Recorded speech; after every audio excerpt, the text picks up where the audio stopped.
Kyla, tawag ni Rhea. Secretary ka ba talaga ni Nick? Bakit ang dumi ng office niya? Hindi ka ba nagdilinis? Malinis naman yun kanina nang pumasok ako. Depensa ni Kyla. Talaga ba? Kung malinis na para sa iyon, hindi sa amin. Paano kapag pumasok si Sir Adam o si Ma'am Nat? Ano na lang ang sasabihin nila? Linisin mo nga? Utos ito sabay talikod sa kanila at bumalik sa office. Hala, grabe naman makautos. Sabi ni Spam. Spoil brat kasi kaya ganyan, sabi ni Winwin.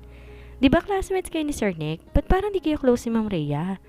Di naman kami close talaga eh, sagot ni Rhea. Unang kita pa lang nila ayaw na nito sa kanya dahil patay na patay ito kay Nick. Maglinis lang ako ng office Sir Nick. Paalam niya at pumasok sa opisina, bit-bit ang pabaypay. O Kayla, maglilinis lang ako ng office mo. Wag na. Tanggi ni Nick sabay agaw sa kanya ng pamaypay. May tagalinis ng opisina, Kayla. Hindi mo trabaho to. Pero madumi pa rin at... Kayla please, ako nang bahala rito, okay? Ayoko lang na may masabi ang girlfriend mo. Si Rhea? Nakakunot ang noong tanong ni Nick. Hindi ko siya girlfriend at kung anumang meron kayo, wala na ako ron. Kayla, pwede mo ba akong bigyan ng chance? Kahit para lang sa anak natin? Pakiusap ni Nick. Anong pinagsasabi mo? Gusto kong bigyan ng buong pamilya si Kai. Minsan naman tayo nagmahalan na and until now, mahal pa rin kita Kayla kaya please, buuin natin ang pamilya natin. Pakiusap niya. Hindi na Nick, madaing sabi ni Kayla. Kung gusto mo magpakaama kay Kai, hindi kita pipigilan. Pero hindi ako papayag na magkabalikan pa tayo. Tapos na ako magmakawat mamalimos ng pamamahal mo. Nang mabuntis siya, pinuntahan pa niya ito tagpakaawa na bigyan ng amang anak niya. Kahit sa papel lang. Pero sinabi nitong di pa to handa at kung pwede wag na siyang magpakita pa rito. Dahil kahit ano pang mangyari hindi niya kikilalanin ang pinagdadalang tao niya bilang anak. Masakit para sa kanya pero mula nang tumalikod sa kay Nick nung araw na yon, sinumpa niyang wala na tong babalikan pa. Kailan na duwag lang ako pero napatigil siya nang pumasok si Adam sa opisina nang wala man lang katok o doorbell na ginawa. Sir? Mr. Perez, gusto ko lang ipaalam na starting tomorrow, hindi na si Kyle ang sekretary mo, sabi ni Adam. Ha? Bakit? Tanong nito.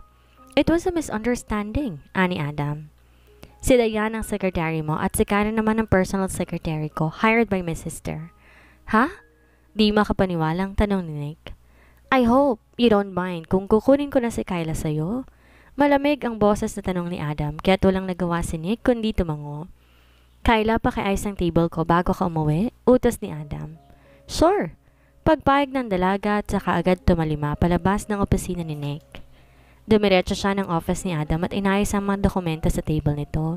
Sir, thank you. Masayang sabi niya nang pumasok si Adam. Bakit parang masaya ka?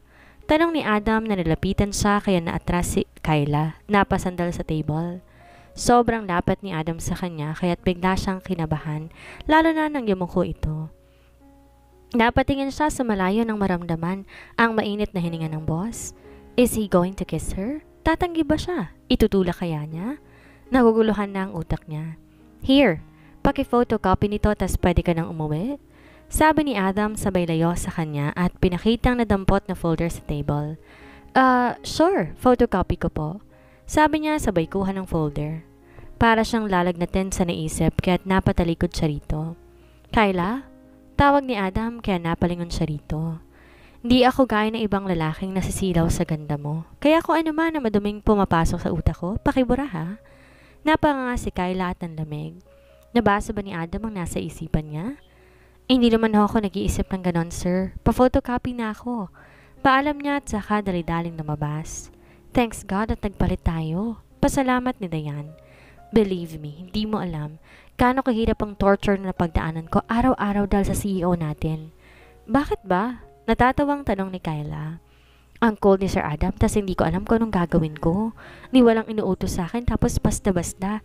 Hindi niya na maipaliwanag basta't mas okay pa sa kanya na palagi siyang utusan kaysa hindi niya alam ang gagawin.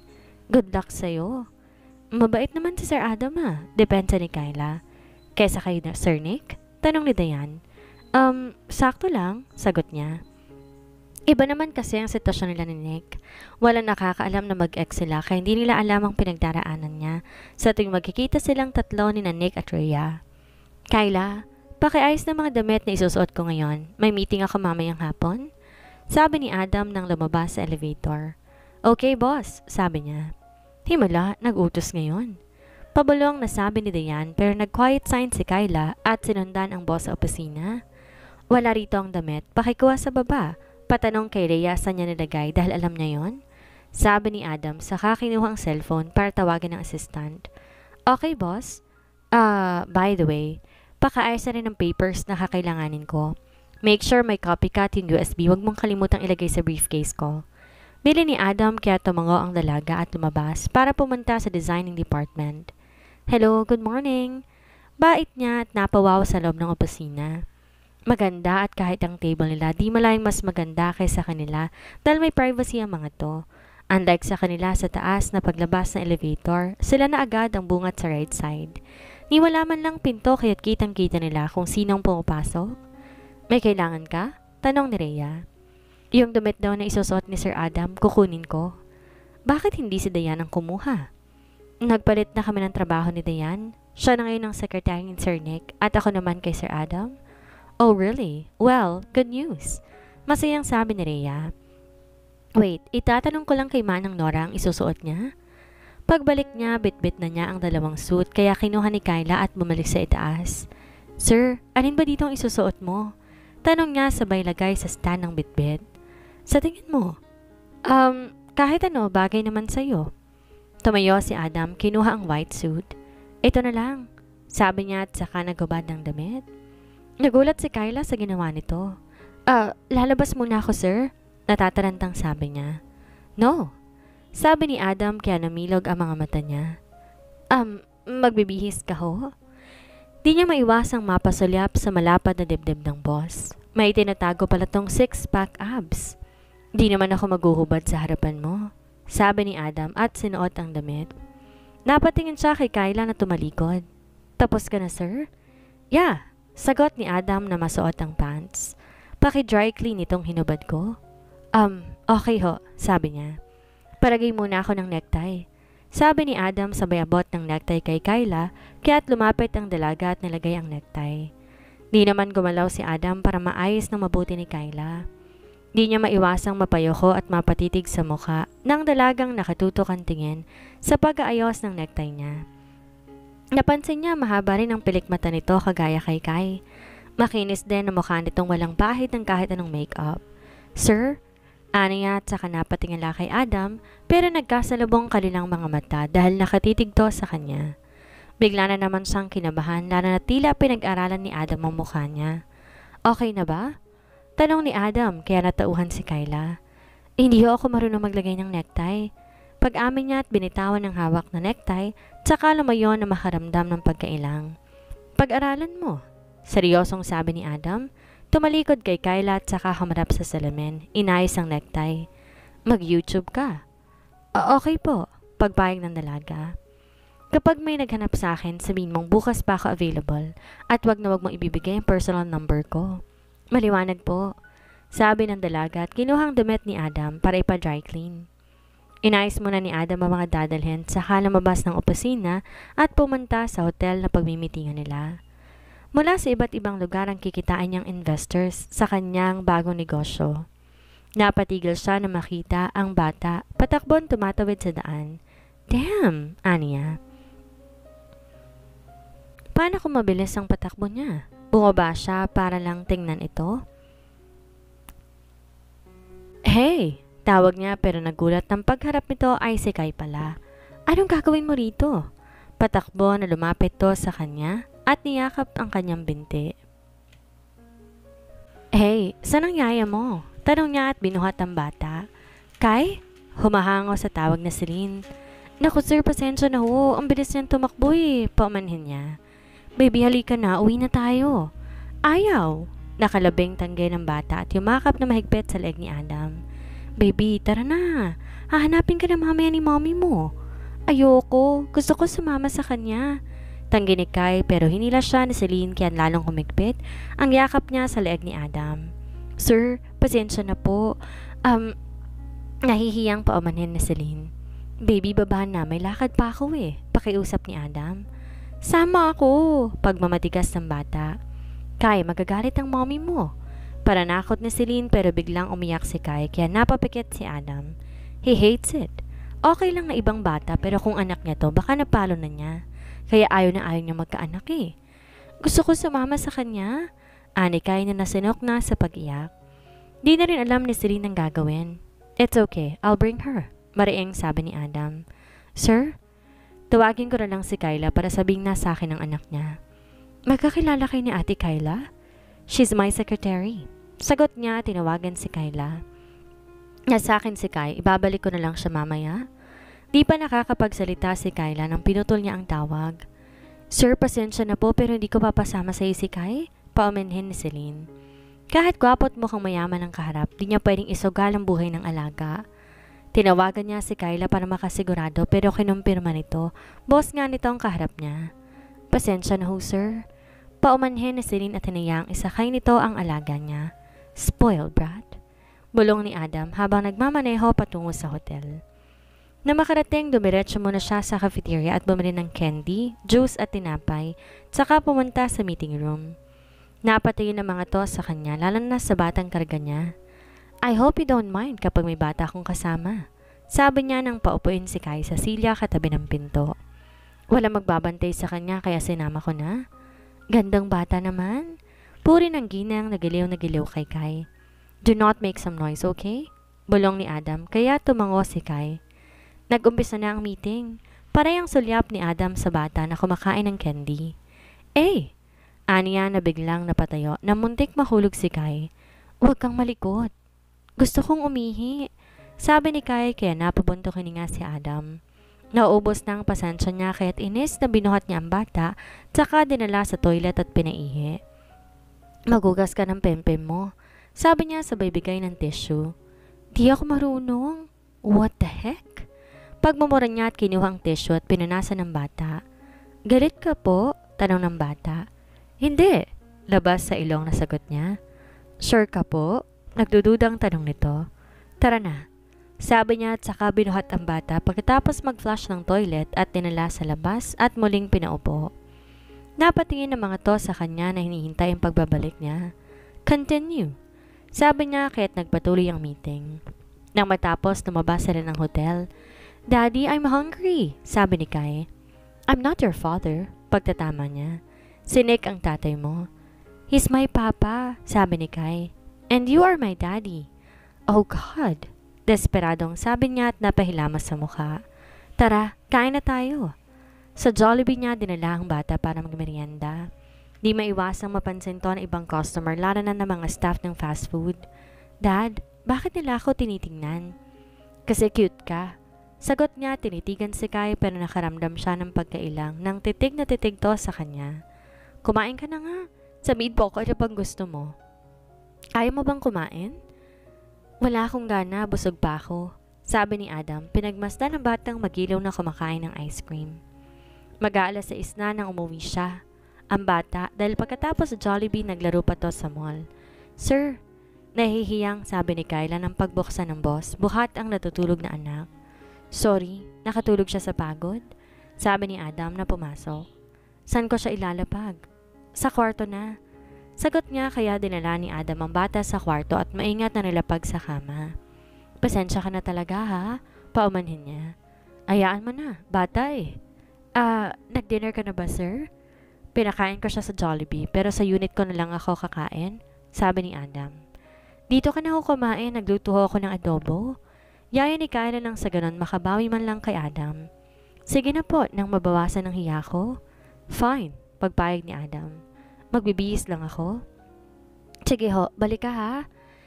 Inayos niya ang table na makalabas si Adam. Mabilis ang nagwalis din siya ng sahig. Nang may nag-doorbell agad niyang binuksan ng pinto. Pasok ka ho. Naka-white shorts at black shirt si Adam tapos tsinelas pa. Iba kaysa madalas niyang nakikita kahit bago sa kanya ang look ng boss. Nagiging ordinaryong tao na lang to pero ang kagapuhay nang ibabaw pa rin. Kaya kapag lumabas to mapapalingon pa rin ang kababaihan. Huwag mo akong tingnan ng ganyan, Kyla. Baka makipag-divorce ako sa iyo ngayon. Ha? Ani Kyla. Ayoko ng babaeng may pagnanasa sa akin, so back off. Pagnanasa? Sir ha? Aniya at saka tinalikuran to. Nasaan ang yaya ni Kai? Napatingin siya sa suot na shorts ni Kyla. Ang iksi nito kaya't kitang makinis na binte. Kaya pala patay na patay si Nick dito dahil hindi naman pala papahuli sa ibang babae. May pagka-conservative nga lang to kaysa kay Rhea. Umuwi dahil day off niya bukas. Weekend na sagot niya. Every Friday ng hapon ang uwi nito tapos balik Sunday ng gabi. Dumiretso sila sa dining room. Nilagyan ni Kyla ang plato ni Adam ng pagkain. Pasensya ka na sa lasa ng adobo ko. Minsan lang ako magluto paumanhin niya. Natitikman ko ng luto mo sa Espanya. Sabi ni Adam at nagsimulang kumain. Nagpa-part-time si Kyla kahit madalas pa rin silang magkita roon pero palmar ang trato nila sa isa't isa. Wala nakakaalam na kasal sila dahil hindi naman sila nag-uusap. Tinatawagan niya lang o chinachat sa WhatsApp ang dalaga kapag may pa-event sa bahay nila o ang kakilala niya. Naging makulit ba si Kai kanina? Sakto lang. Pasensya ka na sir ha. Alam ko na ayaw mo sa bata. Sana mapagpasensyan mo ang anak ko. Makulit talaga ang anak mo. Sabi ni Adam na maalala ang pagpunas ito kanina kay Kai na never niyang nagawa sa mga pamangkin. Sir, nakangawing wika ni Kyla. So bilang ina, paano mo ako mababayaran? Businessman ako. Magkano ho? Nangihinang tanong niya. Clean my unit na lang. Alam mong ayaw kong magpagalaw ng gamit kahit kanino? Sagot ni Adam. Sige po, maglilinis ho ako ng unit mo. Pagpayag niya. Madali lang naman pala. Akala niya magbabayad siya ng pera. Napatingin sila sa cellphone niya nang tumunog. Answer it. Sabi ni Adam na makita ang pangalan ni Nick na nagve-video call. Wag na ho. Kumakain pa ho tayo. Sagot niya at hiniyaang tumunog ang cellphone hanggang sa matapos na silang kumain. Salamat sa dinner. Uuwi na ako. Pwede ka na makipag-video call sa ex mo. Paalam ni Adam. Tungkol kay Kai lang naman ang pag-uusapan namin. Tingin ko, hindi. Ho? Lalaki ako, Kyla. Alam ko may pagtingin pa sa'yo si Nick. Matagal na kaming tapos, kaya't para na lang sa anak ang contact namin. Pero hindi yun ang gusto niya, ani Adam. Pero tandaan mo, asawa na kita. Anumang oras puputok ang katotohanan, kaya't ayoko madumihan ang pangalan ko. Pero lahat ng nangyari sa past mo, kaya kita ipagtanggol.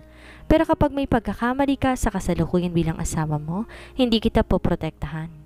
Huwag ka mag-alala. Hindi ko po sasayang ng kabaitan mo sa akin. Salamat po. Pasalamat niya at sinundan ng tingin si Adam na palabas ng kanyang pintuan. May gusto ko bang kainin o bilhin? Tanong ni Nick habang naglalakad sila sa festive walk.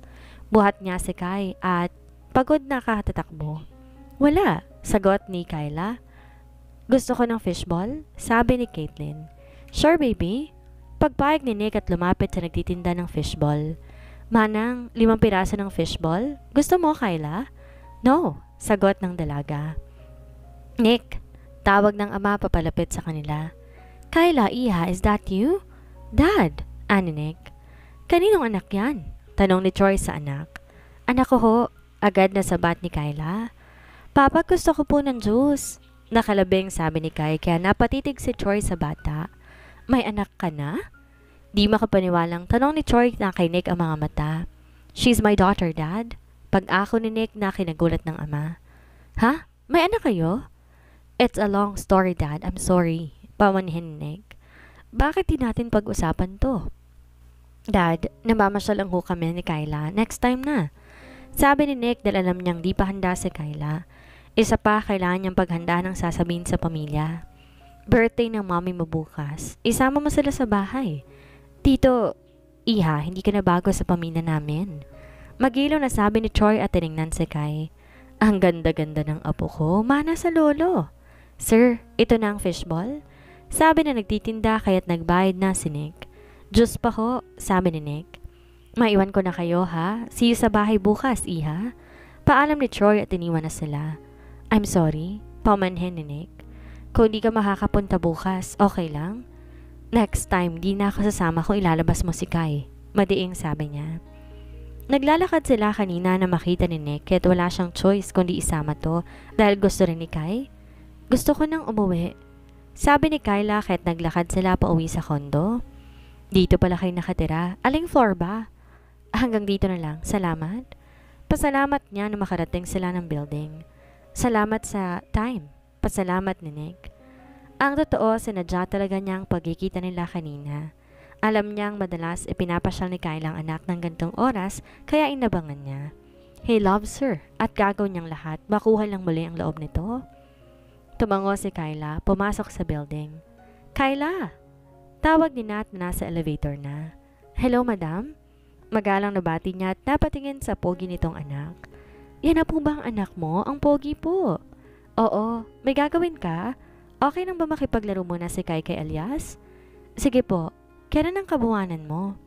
This month na, sagot ni Nat. Kaya naglalakad-lakad ako eh. Ano bang baby mo? Baby boy ulit, sagot ni Nat. Gusto ko sana ng baby girl pero wala eh, may buntot pa rin sa harap. Naiinggit na napatingin siya kay Kai. Ang cute talaga ng baby girl. Gusto mo laro tayo? Marami akong toys, sabi ni Elias kay Kai. Sure, may toys din ako sa bahay, sabi ni Kai sabay ngiti kay Elias. Himala, nakipag-usap si Elias sa kanya. Sabi ni Nat dahil hindi pala kaibigan ng anak niya at pili lang din ang kinakausap lalo na ang batang babae. Nang tumigil ang elevator, lumabas sila. Okay lang bang isama ko muna si Kai? May dala kaming merienda.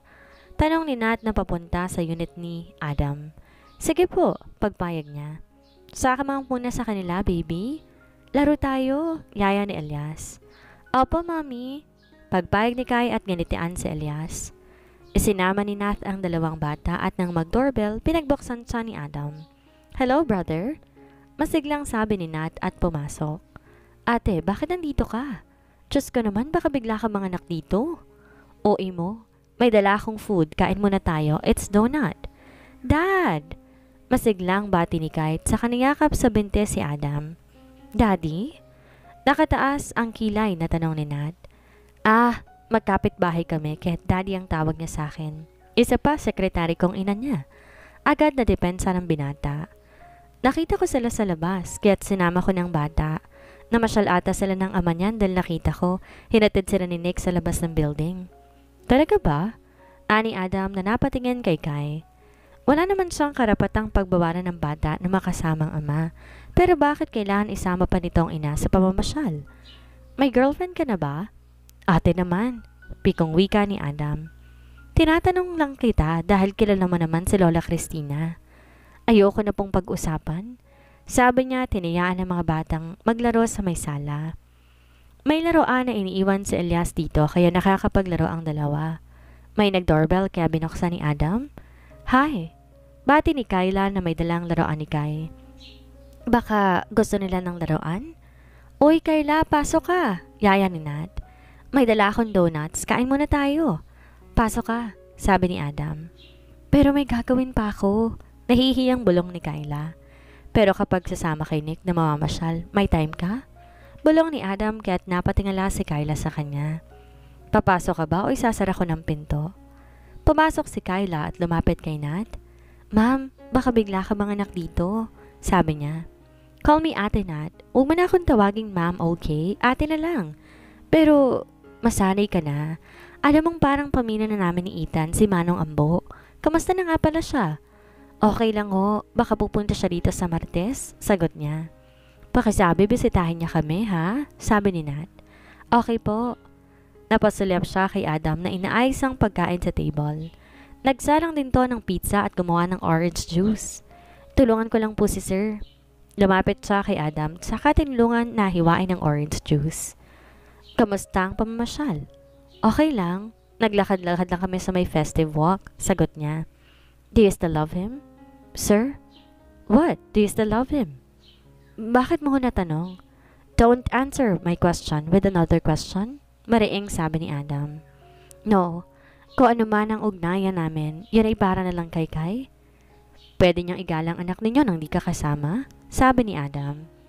Nagkataon lang na naglalakad kami kanina nang makita niya kami. Kung mahal mo siya, makipagbalikan ka sa kanya. Hindi kita pipigilan na mabuo ang pamilya mo. Kahit mag-divorce pa tayo, hindi na ho talaga ako makikipagbalikan pa sa kanya. Buo na ang loob na sabi niya. Ayaw niyang paulit-ulit na lokohin ni Nick. Bago siya sumuko, nakailang chance siyang ibinigay dito, pero sinamantala lang nito ang kabaitan niya. Sa susunod na makita pa kitang kasama siya, papaalisin ko na siya sa kumpanya. May pagbabantang sabi ni Adam. Sir, hindi naman ho tamang idamay mong trabaho niya. Why? Kung ayaw mong idamay, sundin mo ang sinasabi ko. Bakit parang galit ka? Nahihiyang tanong niya. Dahil asawa kita at ayokong paulit-ulit na nagkakamali ka. Hindi ako bato, Kyla. Ako ang nahihirapan sa kalagayan mo. Mahinang asik niya. Kaya ayaw talagang ma-in love dahil nakakatanga na, nakakabobo pa. Isang malaking example na si Kyla dito. Gusto rin niya sanang sumbatan kung bakit ang aga nitong nagpabuntis. Sa kabila ng kahirapan pero may puso pa naman siya. Ayaw niya nang laliman pa ang sugat nito. Past is past, ika nga. I'm sorry kung nadadamay kita. Nahihiyang paumanhin niya.